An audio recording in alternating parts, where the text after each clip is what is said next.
Chase Daniel, former NFL quarterback, backup for years. Arguably, you can say he had the best job ever and made a shit ton of money doing it. But Chase Daniel then made a comment because Joe Burrow came out and said that he thought that the NFL then should play 18 weeks and give the players 2 buys, which Chase Daniel alluded to and said, well, here's the tweet. I guarantee you every NFL player seeing this is not happy with Burrow for saying it. The NFLPA is already having meetings about damage control. The owners just gained some leverage over the players. This is what happens when a top 5 quarterback speaks in favor of an 18-game season. Now, flash forward, pardon the with Tony Kornheiser, they were a little bit more critical of Chase Daniel. We don't necessarily have to play the video because the audio is a little bit off, Zach, but essentially, they said that because Chase Daniel was a backup, how would he really have any type of real insight into the situation? And then Chase, as you guys can read here, and I will say it for the ones that are listening on the audio, he said, Tony, I love your show, but in 14 years in the NFL and 8 of those years as a voting rep for the NFL Players Association, it's literally irrelevant how many games I started for this convo.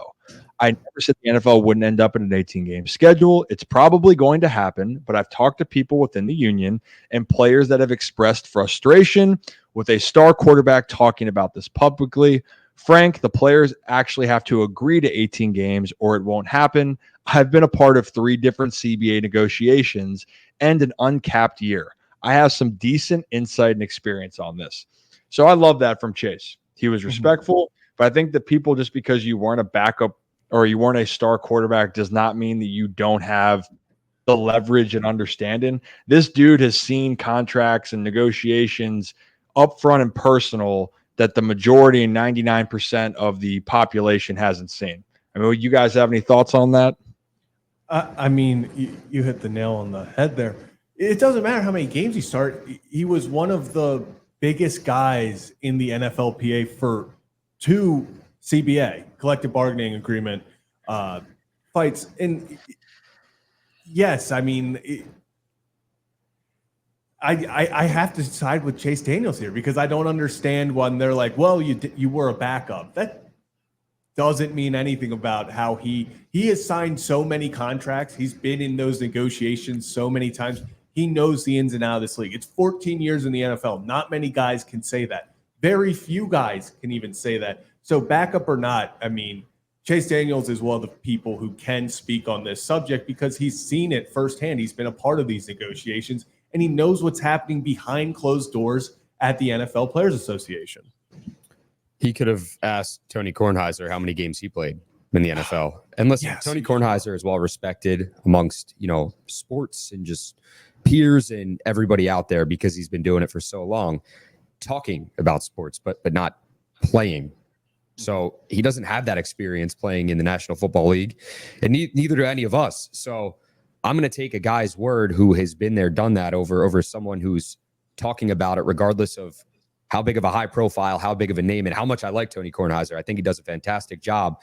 And that show's been on the air for so long for a reason, because him and Michael Wilbon, I mean, they're just fantastic together. They're one of the best duos in sports. But to tell a guy who has played, regardless of how much time, regardless of, how many passes he's thrown, that basically his opinion's irrelevant, it just kind of baffles me. It's like Chase Daniel has been around some of the best players of this time, just either talking to them, backing them up on the same field. So I think that's a guy whose word I'm going to take. He's not speaking anything crazy to me. He's just trying to put things into perspective and truly speaking facts when it comes to that. Yeah, I think that's the biggest thing is, Tony, they never played in the NFL. We never played in the NFL. You have to take the word of someone who's lived this for 14 years. Whether it was a backup or a starter, he saw the ins and outs of every single one of these. And he understands what the players are fighting for. I would almost say as a backup, he gets more of a perspective because he sees everything that's going on around him. And when he gets in the game, he gets to play it and live it as well. Kev, you got anything? Yeah, I was just going to say that, how many times have we heard the backup quarterback position is the best job in the NFL. In sports. Yeah, and literally. I mean, if you make it to the NFL, regardless, you can be Tom Brady, you can be Patrick Mahomes, you also can be a backup. And either way, you are still a football player in the National Football League. You're in those meetings. For Chase Daniel, he was a part of those negotiations, as he said. So it's, there are levels to it. But I agree with him, where I think that Joe Burrow saying that does end up giving the NFL hey, well, we're pushing for this, and look, some of the players are pushing for it too. So why not do it? And that's kind of where we are right now. And I think it's getting there. It's going to get there eventually, regardless. Yeah. But this does give them a little bit of a, oh, well, now the players are starting to say they want it too. So let's just go ahead and do it. Last thing I got before we get to our guest, I know he just joined in the back right there, but you look at something and it's a completely different scenario, but you look at the Deshaun Watson contract and how that kind of changed or tried to potentially change the landscape of football with the guaranteed money. That's what quarterbacks were striving for in players, because they're like, if this guy gets it, why can't I get it when it comes to negotiations? If a top 5 quarterback is talking like a Joe Burrow, regardless of how you feel about him, he's one of the best quarterbacks in the league, then people are going to listen, whether it's the NFL, whether it's owners, whether it's other players, and they are going to try to push that if they agree going forward. So, I mean, it's something to keep an eye out for as the offseason continues and we get into the regular season, and just going forward, what's going to happen there.